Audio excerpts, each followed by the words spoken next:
Hello and welcome to Lego Worth It Today, the series where I took a look at older Lego sets and look and see if they are worth it for what they cost today on eBay and Amazon and Bricklink.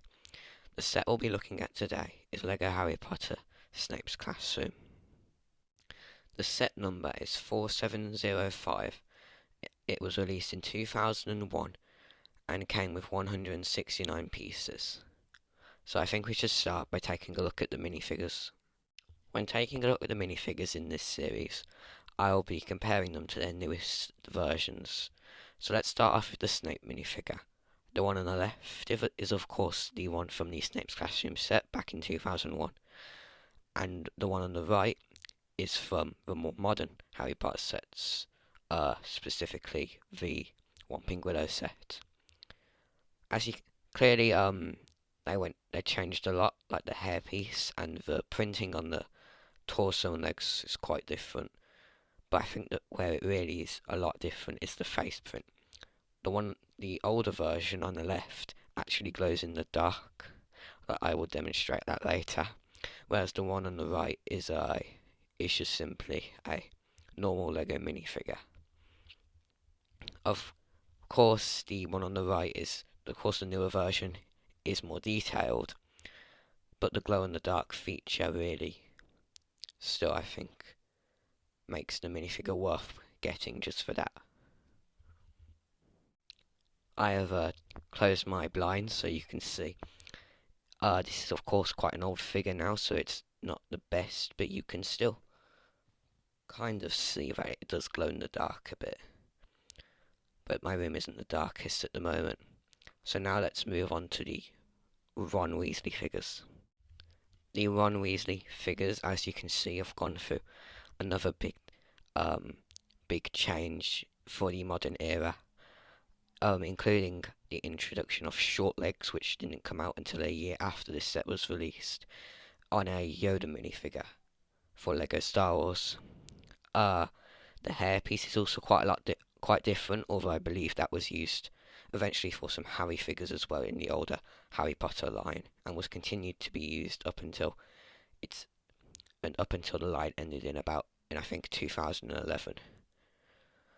Again, the newer version has short legs, though this one, the new one figure I'm using to demonstrate comes in the Hogwarts Great Hall, and in future waves they will probably start using mid legs and eventually normal legs. The uniform colours are also quite a bit different as well, since one is a light grey and the other one is a darker grey. But it's actually gotten quite a bit less detailed on the newer figure than the older figure. Really, but that's really just with a bit less creases in the shirt and the Gryffindor badge. Now we'll move on to the final minifigure, the Peeves minifigure. I did my research, and I believe that is a ghost, and it's Peeves, who is like a prankster in the books. I don't think he ever appeared in the films, so it's quite odd they included him here.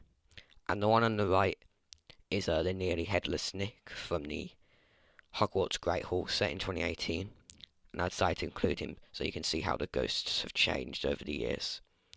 Seeing that this is probably the biggest difference in detailing and just design. Of course, they are different characters, so they will look different, and Peeves never really appeared in the films unless he made a cameo in the Great Hall scene in Philosopher's Stone, which he may have. But, of course, just printing all around on Headless Nick, whereas there's only really printing on the torso, that's unique really, but it's still not great. So yeah, if you're looking to buy this set but you don't really care for the Peeves figure, then I don't think you should really worry if you don't really want him that much if you find a good deal without him. Now we'll move on to the actual set itself. In the Harry Potter books and movies, Snape is the potion master or professor until the Deathly Hallows films, where he becomes the headmaster of Hogwarts and the Defense Against the Dark Arts teacher. Um, so of course this is based off of the Philosopher's Stone film. So it's going to be the potions classroom. So I think we'll start on this area on the left. This area is on like hinges, I think they're called, so that it can turn and then fold in like that, which is just quite a cool feature for storage and also play. I guess some kids might find enjoyment out of that. It comes with a really cool spider piece in like a kind of transparent green, kind of this cauldron piece down here. Can push in, and at the back here, as you can see, it can come out. Let's try and display that.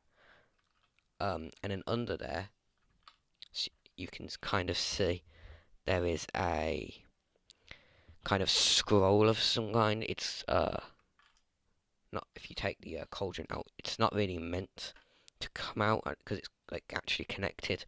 That's just a cool Easter egg there. This piece on the roof is actually really cool. I think it's exclusive to the original line of Harry Potter, since it hasn't appeared in the modern sets yet, and I don't know if it's appeared in any other themes. Very cool piece. It's like a sand green, I believe. Very cool. Also, I think it's worth mentioning, I think this is like an older grey, some of the pieces here. I think it all might be actually, because they have updated the grey in recent years to make it look a bit better. So that's just something worth pointing out. And these base plates, that they're on, are quite cool. You don't really see them much these days, and unfortunately though. So now we'll move on to the main section here. The main area with the door and the potioned cabinet, I guess, takes up a large majority of the build, as you can see, and comes with some very cool pieces, including this book here. It's got kind of some mushrooms or toadstools, I think, on there, and it's got some kind of a plant on the other side that probably only really exists in the Harry Potter universe. This table here, where the students would be, can open up, and you can put some things in there, like this magnifying glass, which is a cool piece. You can like put that in there and then close it when it's hidden now. These are, I'm guessing, meant to represent some kind of potions, and then there's a little frog and a rat. So those are some nice pieces to get. Not, or at least the frog isn't too rare. The rat might be a bit rarer. This potion cabinet over here can come out, or can like fold down quite easily. I'm not sure if what's really meant to be back here, since I did get this set second hand. So my apologies if there's something's meant to be back there, but it just kind of seems like a secret passage, which they do have in Harry Potter, at least in the books. On top we have some more potions here, and I forget the actual name of the cup. It's basically like a cup, and I think this is a sticker. It's probably a sticker of some potions, and then also it's like a Lego skeleton head, which is like the actual piece, which is quite cool, and then some water potion, which is some good detailing. Then the door piece, which is a really cool part with this like frame, which is at least quite rare. I don't know if it's exclusive. It might be exclusive to the line as well. It comes with a key here, and then you can open the door, of course, and you can turn the key actually, and then you can kind of see the back of it there. Very cool piece. I do really like that. And then on top here, as you can see, there is a bat piece there, which is quite cool. So yeah, now it's time for the final verdict of is it worth it. Overall, I think this is a really nice set, and I wish they'd do more of these smaller classroom sets today, but they seem to go for more scenes and bigger play sets than smaller kind of impulse buys, I guess. On eBay, this set can go from anywhere from £30 to £80 on British pounds, and you can expect a similar price in around America, maybe a little bit more expensive. And however much it would cost in like Australia, maybe, since Australia can be quite a bit more expensive, or any other countries.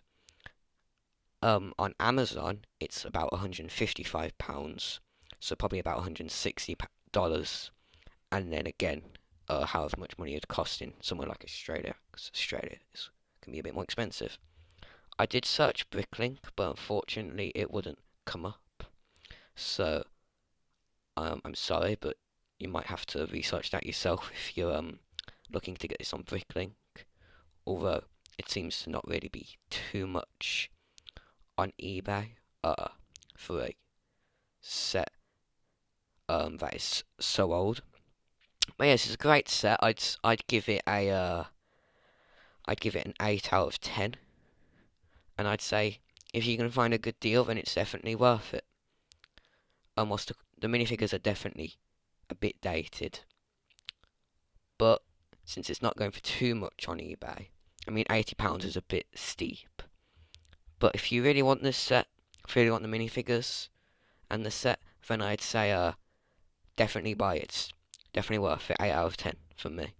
So that will do it for the first episode of Lego Worth It today. The next episode will be on the Minecraft First Night. Like and subscribe if you want. I'm not forcing you to do anything. And I'll see you in the next video. Bye.